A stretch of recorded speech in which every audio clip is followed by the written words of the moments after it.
بارش پورے زور و شور سے جاری تھی۔ دسمبر بھی شروع ہو چکا تھا، جس وجہ سے ٹھنڈ مزید بڑھ چکی تھی۔ رات کے تقریباً 1 بجے کا ٹائم ہو رہا تھا، جس وجہ سے پورا گاؤں گہری نیند سو رہا تھا۔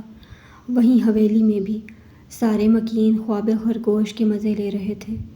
لیکن اگر ہم حویلی کی چھت پر جائیں تو وہاں 2 وجود ایسے تھے جو ابھی تک جاگ رہے تھے، جن میں سے ایک کے چہرے پر مسکان تھی، سکون تھا، جبکہ دوسرا وجود بارش میں بھیگنے کے باعث مسلسل کانپ رہا تھا، جس کی سامنے والے کو کوئی پرواہ نہیں تھی۔ مم، مجھے سردی لگ رہی ہے، پلیز مجھے جانے دیں۔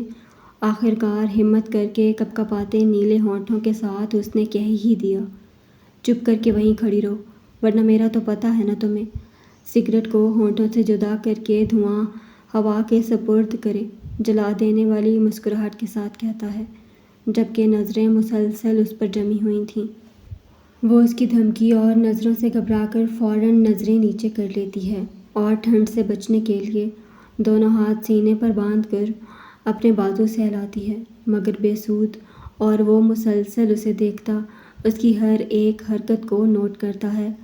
وہ خود تو بڑے مزے سے ٹانگ پر ٹانگ رکھے ایسی جگہ بیٹھا تھا جہاں بارش کے پانی کا ایک قطرہ بھی آنا محال تھا، مگر اس بیچاری کو بارش میں کھلے آسمان تلے کھڑا کرے نہ جانے اسے کیا خوشی مل رہی تھی۔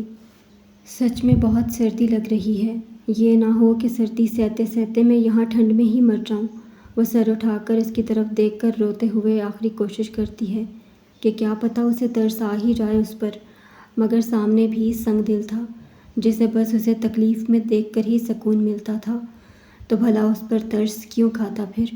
وہ اس کی بات سن کر ہاتھ میں لی ہوئی سگریٹ کو زمین پر پھینک کر اسے اپنے پاؤں سے مسلتا ہوا کھڑا ہوتا ہے اور شانوں پر لی ہوئی گرم شال کو اتار کر کرسی پر رکھتا ہوا قدم اس کی طرف بڑھاتا ہے۔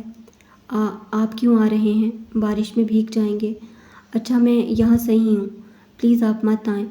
وہ اسے اپنی طرف آتا دیکھ گھبراتے ہوئے اسے روکنے کی کوشش کرتی ہے، مگر اس کے نہ روکنے پر جب کچھ سمجھ نہیں آتا تو وہ وہیں زمین پر بیٹھ کر گھٹنوں میں سر دیے رونے لگ جاتی ہے۔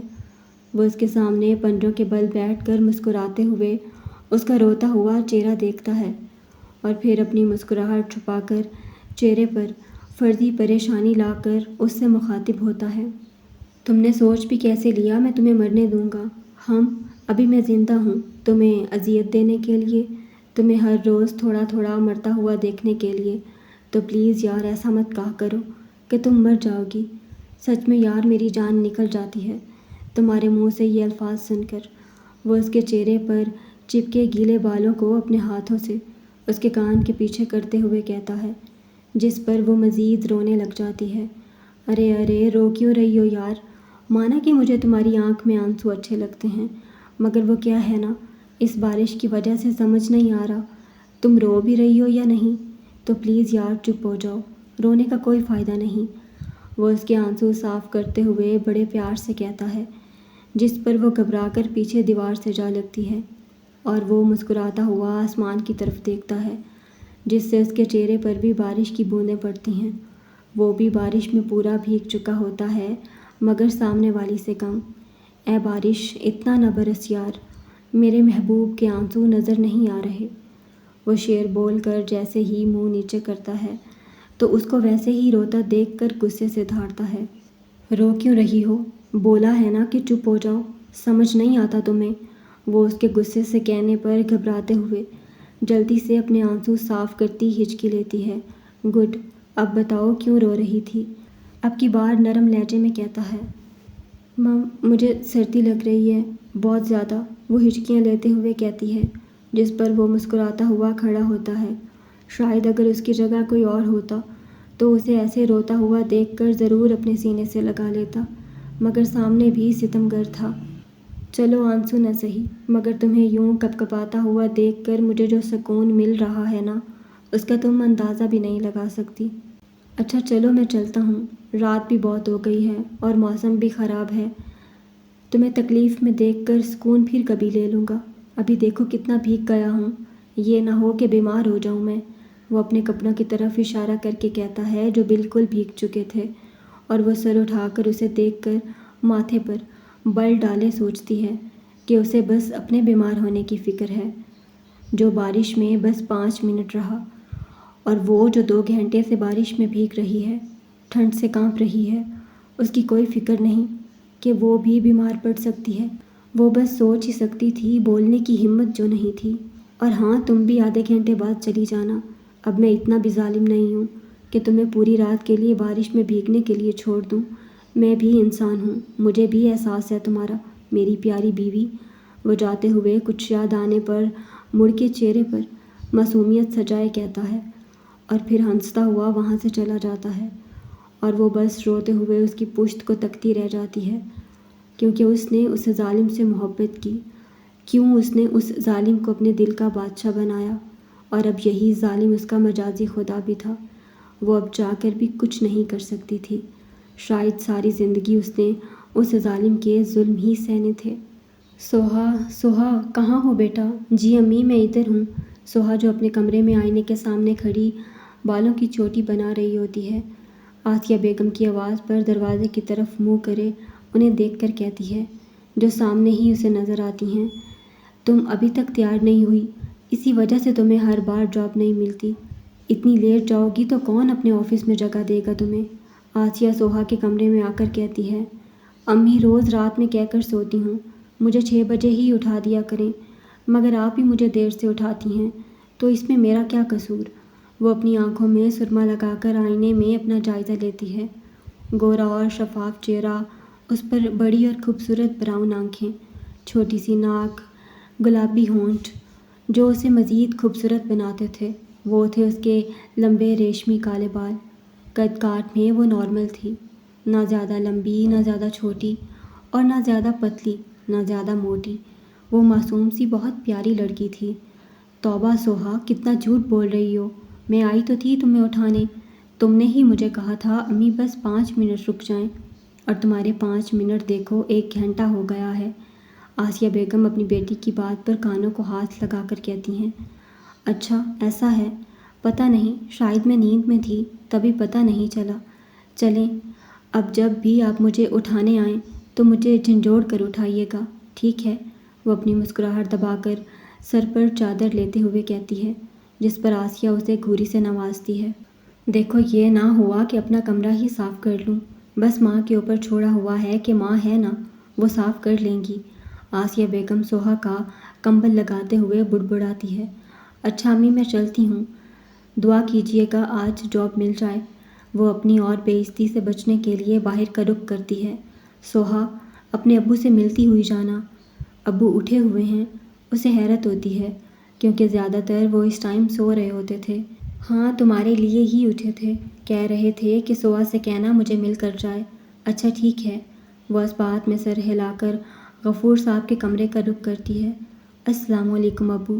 سوہا غفار صاحب کے کمرے کا دروازہ کھول کر سلام کرتی ہے، جو بیڈ پر آنکھیں بند کیے لیٹے ہوتے ہیں، مگر سوہا کی آواز پر آنکھیں کھول کر دروازے کی طرف مسکرا کر دیکھتے ہیں۔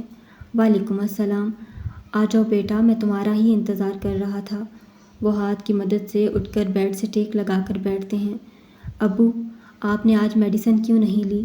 وہ ان کے سامنے بیٹھ کر تھوڑا خفا سی کہتی ہے، میری بیٹی کو کیسے پتہ چلا کہ میں نے آج میڈیسن نہیں لی؟ کیونکہ آج آپ سو نہیں رہے۔ جب آپ میڈیسن لیتے ہیں تو آپ کو نیند آتی ہے، جس وجہ سے آپ سو رہے ہوتے ہیں، اور آج آپ جاگ رہے ہیں، تو اس کا یہی مطلب ہوا نا کہ آپ نے میڈیسن نہیں لی۔ ہاں، کیونکہ آج میں نے اپنی بیٹی سے ملنا تھا۔ میری بیٹی روز مجھ سے ملے بغیر ہی چلی جاتی ہے، اور پھر جب میں اٹھتا ہوں تو مجھے تمہاری فکر لگی رہتی ہے۔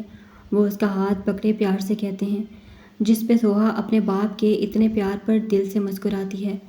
لیکن ابو، آپ کو پتہ ہے یہ میڈیسن آپ کے لیے کتنی ضروری ہیں، اسے فکر ہوتی ہے۔ اچھا، ابھی لے لوں گا، تم بتاؤ کہاں جاب ملی تمہیں؟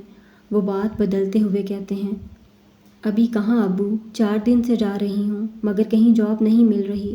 آج ایک کمپنی سے کال آئی ہے کہ آ کر انٹرویو دے دیں، دعا کریں آج جاب مل جائے وہاں۔ بیٹا، اب میں صحیح ہوں، میں اب دکان پر بیٹھ سکتا ہوں، تم کیوں؟ نہیں ابو، آپ بالکل ٹھیک نہیں ہیں، ڈاکٹر نے پتہ ہے نا آپ کو آرام کرنے کا کہا ہے، تو بس آپ آرام کریں، اور میری فکر نہ کریں، میں ٹھیک ہوں۔ انشاءاللہ آج جاب مل جائے گی تو میری بھی ٹینشن ختم ہو جائے گی۔ آپ بس ٹینشن نہ لیں ورنہ آپ کی طبیعت خراب ہو جائے گی۔ وہ ان کی بات کو بیچ میں ہی کاٹ دیتی ہے، جس پر غفار صاحب خاموشی سے اسے دیکھتے ہیں۔ اچھا یہ بتاؤ تم روحان سے بات کرتی ہو؟ وہ کچھ یاد آنے پر پوچھتے ہیں، جس پر وہ نظریں جھکا لیتی ہے۔ اس کا مطلب کرتی ہو؟ میں پوچھ سکتا ہوں کیوں؟ ابو وہ بھائی ہیں میرے اور میں ان سے بہت محبت کرتی ہوں۔ آپ سب ان کو چھوڑ سکتے ہیں مگر میں نہیں۔ انہیں اپنی غلطی کا احساس ہے ابو، پلیز آپ بھی انہیں معاف کر دیں۔ وہ ان کا ہاتھ پکڑے آنکھوں میں امید لیے کہتی ہے، جاؤ بیٹا، اللہ تمہیں کامیاب کرے۔ وہ اس کی بات کو اگنور کرتے مسکراتے ہوئے اس کے سر پر ہاتھ رکھتے کہتے ہیں، جس کا مطلب تھا وہ اس بارے میں کوئی بات نہیں کرنا چاہتے۔ اور سہا ان کا مطلب سمجھ کر پھیکی سی مسکراتے ہوئے کھڑی ہوتی ہے۔ اسے پتہ تھا ہر بار روحان کے ذکر پر ایسے ہی بات بدل دی جاتی تھی، اس لیے وہ اب زیادہ نہیں کہتی تھی۔ غفار اور آسیہ کے 3 بچے تھے، سب سے بڑا روحان، اس سے چھوٹی سہا اور سب سے چھوٹا سیف۔ غفار کی اپنی مین مارکیٹ میں لیڈیز کپڑوں کی دکان تھی، جس سے ان کے گھر کا گزارا بہت اچھے سے چلتا تھا۔ مگر 6 ماہ پہلے غفار صاحب کو ہارٹ اٹیک آیا تھا، جس وجہ سے وہ اب گھر میں ہی رہنے لگے تھے اور گھر کا نظام ایک دم سے ہی درہم برہم ہو کر رہ گیا تھا، کیونکہ وہی کمانے والا تھا۔ روحان تو شادی کر کے دبئی میں ہی سیٹل ہو گیا تھا، جس سے غفار نے اپنا مرنا جینا سب ختم کر دیا تھا۔ لیکن سہا اپنے بھائی سے اب بھی کال پر بات کرتی تھی۔ اسے لگتا تھا کہ اس کے بھائی نے کچھ غلط نہیں کیا۔ دونوں بہن بھائی میں 10 سال کا فرق ہونے کے باوجود ان دونوں کے پیار کو دیکھ کر ایسا لگتا تھا جیسے یہ دونوں جڑواں ہوں۔ اب گھر تو چلانا تھا نا، تو اسی لیے سہا نے جاب کرنے کا فیصلہ کیا اور نکل پڑی جاب ڈھونڈنے کے لیے۔ غفار صاحب نے اسے منع بھی کیا، مگر یہ میرا شوق ہے، یہ کہہ کر اس نے انہیں راضی کر لیا۔ یہ منظر ہے ایک خوبصورت کمرے کا، جہاں ہر طرف اندھیرا پھیلا ہوا تھا۔ کھڑکی سے نیٹ کے سفید پردوں کو چیرتی دھوپ کی کرن اس کمرے کے اندھیرے کو آہستہ آہستہ دور کر رہی تھی۔ یقیناً سورج آسمان پر چڑھ چکا تھا۔ اسی روشنی میں بیڈ پر ایک وجود نظر آ رہا تھا، جو آرام سے اوندے منہ لیٹے تکیے میں منہ دیے خواب خرگوش کے مزے لے رہا تھا۔ ایک ہاتھ اس کا بیڈ سے نیچے لٹک رہا تھا، جبکہ دوسرا تکیے کے اوپر تھا۔ اندھیرے میں ڈوبے کمرے کی خاموشی کو موبائل کی رنگ توڑتی ہے، مگر جو وجود بیڈ پر اوندے منہ لیٹا تھا، اس نے تو جیسے کانوں میں روئیاں ڈالی ہوئی تھیں۔ اب کی بار موبائل کی آواز پر اس وجود میں ہلکی سی حرکت ہوئی، تو وہ بغیر منہ تکیے سے ہٹائے ہاتھ کو ڈھونڈنے کے انداز میں بیڈ کے سائڈ ٹیبل پر مارتا ہے، اور جیسے ہی موبائل ہاتھ لگا اسے آف کر دیا۔ شاید اسے اپنی نیند زیادہ ہی پیاری تھی۔ صاحب جی، روم کا دروازہ کھولے ایک ملازم اندر آ کر اسے آواز دیتا ہے، جو آرام سے سو رہا ہوتا ہے۔ کیا ہے الہی بخش، نیند میں ڈوبی بھاری آواز سے اسی پوزیشن میں کہتا ہے، جبکہ بیڈ سے نیچے لٹکے ہاتھ کو اب اوپر کر لیتا ہے۔ صاحب جی اٹھیں، بڑے صاحب کب سے آپ کو فون کر رہے ہیں۔ صاحب جی، وہ اسے نہ اٹھتا دیکھ جلدی سے کھڑکی کے پاس جا کر وہاں سے پردے سائڈ پر کرتا ہے، جس سے روشنی ایک بلب کی طرح پورے کمرے میں پھیل جاتی ہے۔ روشنی اس کے چہرے پر پڑتے ہی وہ اپنا تکیہ اور اپنے منہ پر لے لیتا ہے۔ السلام علیکم صاحب جی۔ ملازم اپنے موبائل پر کال آتی دیکھ فوراً اسے اٹینڈ کر کے اپنے کان سے لگاتا ہے۔ نہیں صاحب جی، کب سے اٹھا رہا ہوں مگر نہیں اٹھ رہے۔ آگے والے کے سوال پر وہ بیچارہ مظلوم سا منہ بنا کر اسے دیکھ کر کہتا ہے، جو ٹس سے مس نہیں ہوتا، جی صاحب جی میں کہتا ہوں۔ چھوٹے صاحب اٹھیں، ماں جی آپ سے بات کرنے کا کہہ رہی ہیں اور غصے میں بھی ہیں۔ بس ملازم کا اتنا کہنا تھا اور وہ جھٹ سے آنکھیں کھولے کرنٹ کھا کر اٹھتا ہے۔ نیند سے آدھی کھلی تو آدھی بند کالی آنکھیں، تیکھی ناک اور چھوٹے سے ہونٹ، بکھرے ہوئے ماتھے پہ آتے بال، جسے وہ اپنے ہاتھ سے سائڈ پہ کر کے جلدی سے اس کے ہاتھ سے موبائل لے کر کان سے لگاتا ہے۔ ہیلو السلام علیکم دادی، نیند میں ڈوبی بھاری آواز میں کہتا ہے۔ دخان، اتنی دیر تک کون سوتا ہے بیٹا؟ ٹائم دیکھا ہے کیا ہو رہا ہے؟ موبائل میں سے ایک عمر رسیدہ خاتون کی آواز گونجتی ہے۔ نہیں دادی، بس اٹھنے ہی والا تھا، جی ٹھیک ہے دادی، میں ٹائم پر پہنچ جاؤں گا۔ ارے آپ فکر ہی نہ کریں، جہاز کی سپیڈ سے آؤں گا۔ ٹھیک ہے، اللہ حافظ۔ بات ختم ہونے کے بعد مسکراتے ہوئے موبائل کان سے ہٹا کر الہی بخش کو دیتا ہے۔ الہی بخش، تم نے جھوٹ کیوں کہا کہ دادی غصے میں ہیں؟ وہ ماتھے پر بل ڈال کر پوچھتا ہے۔ وہ چھوٹے صاحب جی، بڑے صاحب نے کہا تھا میں آپ کو ایسا کہوں تو آپ فوراً اٹھ جائیں گے، وہ اپنے دانتوں کی نمائش کرتا ہوا کہتا ہے، جس پر وہ نفی میں سر ہلاتا ہے، جیسے کہہ رہا ہو تم ہمیشہ اپنے بڑے صاحب کے ہی چمچے رہنا۔ ناشتہ لگاؤ جب تک میں فریش ہو کر آتا ہوں۔ بیڈ سے اٹھ کر پاؤں میں ہوائی چپل کو ڈالے کھڑا ہو کر کہتا ہے، صاحب جی آج آفس تو نہیں جانا نا؟ نہیں جانا ہے، بس 5 منٹ کا کام ہے، پھر وہیں سے حویلی کے لیے نکل جاؤں گا۔ جی صاحب جی، آپ آ جائیں، تب تک میں گاڑی بھی نکلوا دیتا ہوں۔ وہ کہتے ہی کمرے سے باہر جاتا ہے اور دخان اسبات میں سر ہلا کر فریش ہونے کے لیے واش روم میں چلا جاتا ہے۔ سوہا جیسے ہی رکشے سے اترتی ہے تو نظر سامنے بڑی سی بلڈنگ پہ جاتی ہے جو اپنی مثال آپ تھی۔ وہ سامنے کمپنی کو دیکھتے ہوئے ہی رکشے والے کو کرایہ دے کر جیسے ہی کمپنی کے اندر داخل ہونے لگتی ہے تو پیچھے سے ایک مردانہ آواز پر رک جاتی ہے جس نے یقیناً اسے ہی مخاطب کیا تھا۔ وہ جیسے ہی مڑتی ہے تو کوئی 27-28 سالہ نوجوان سفید شلوار قمیض میں اسی کی طرف آ رہا ہوتا ہے۔ یہ آپ کا پرس، وہ اس کی طرف پرس بڑھاتے ہوئے کہتا ہے کہ سوہا اس کے ہاتھ میں اپنا پرس دیکھ کر غصے سے آگ بگولا ہو جاتی ہے۔ چور کہیں کے، تمہاری ہمت کیسے ہوئی میرا پرس چرانے کی؟ شرم نہیں آتی چوری کرتے ہوئے؟ وہ اس کے ہاتھ سے اپنا پرس چھین کر غصے سے کہتی ہے، جس سے سامنے والے کے ماتھے پر بال آ جاتے ہیں۔ ایکسکیوز می میڈم، میں کہاں سے آپ کو چور لگتا ہوں؟ میں تو کمپنی سے نکل رہا تھا، دیکھا کہ آپ اپنا پرس پھینک کر جا رہی ہیں تو میں نے آپ کا پرس آپ کو دے دیا۔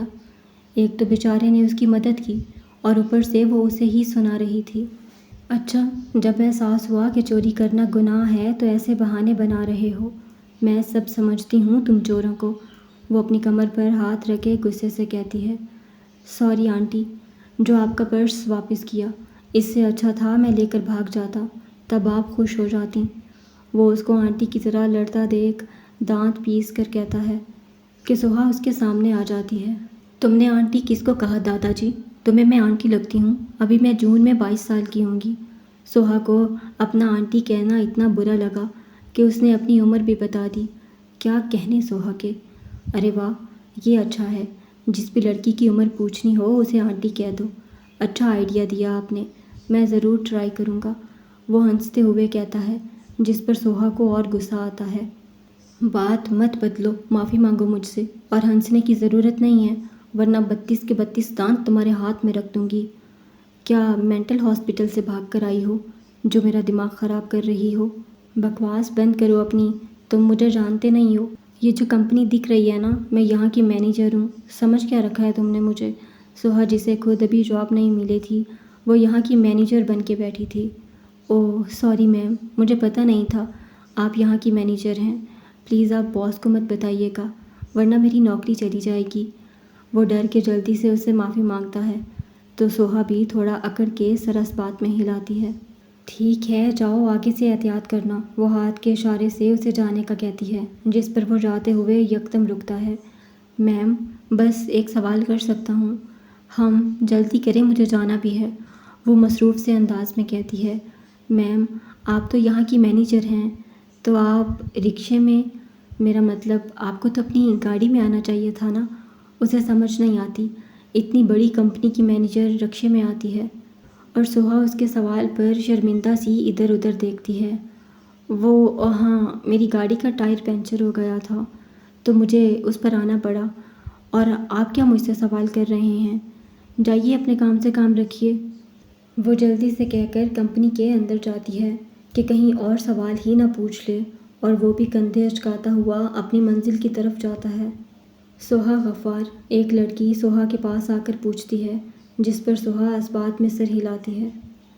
جی میں ہی ہوں سوہا غفار، آپ کو سر آفس میں بلا رہے ہیں، وہ لڑکی کہتی آگے نکل جاتی ہے، اور سوہا اللہ کا نام لے کر آفس کی طرف قدم بڑھاتی ہے۔ سر میں اندر آ سکتی ہوں؟ سوہا دروازہ ناک کرے اجازت مانگتی ہے، جس پر آفس میں بیٹھے شخص جن کی عمر تقریباً 50 کے برابر تھی۔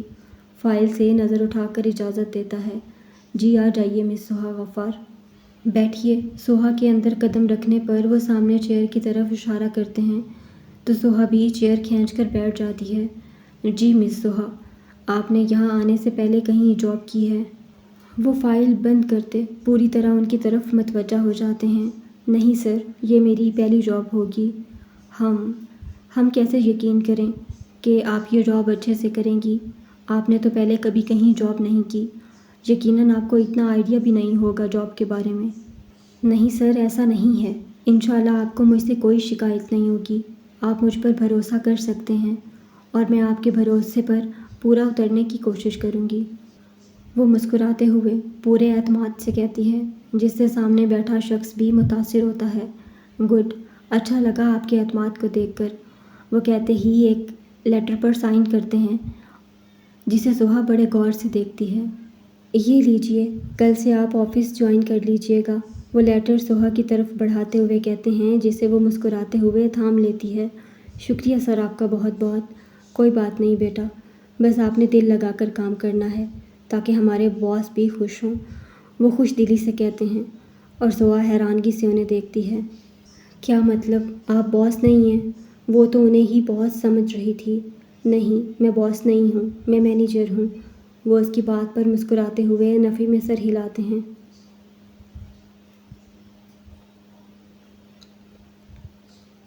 اور سہا جو اپنے آپ کو کچھ دیر پہلے مینیجر بنا بیٹھی تھی، اب خود سے ہی شرمندہ ہوتی ہے، مگر پھر خود کو سنبھال کر پوچھتی ہے، لیکن سر، اگر باس نے مجھے نکال دیا تو اسے اپنی بھی فکر ہوتی ہے کہ کہیں اسے جاب سے نہ نکال دیں۔ ارے نہیں، آپ بے فکر ہو جائیں، ہمارے باس بہت اچھے ہیں، وہ ایسے کسی بھی امپلائی کو بلا وجہ فائر نہیں کرتے۔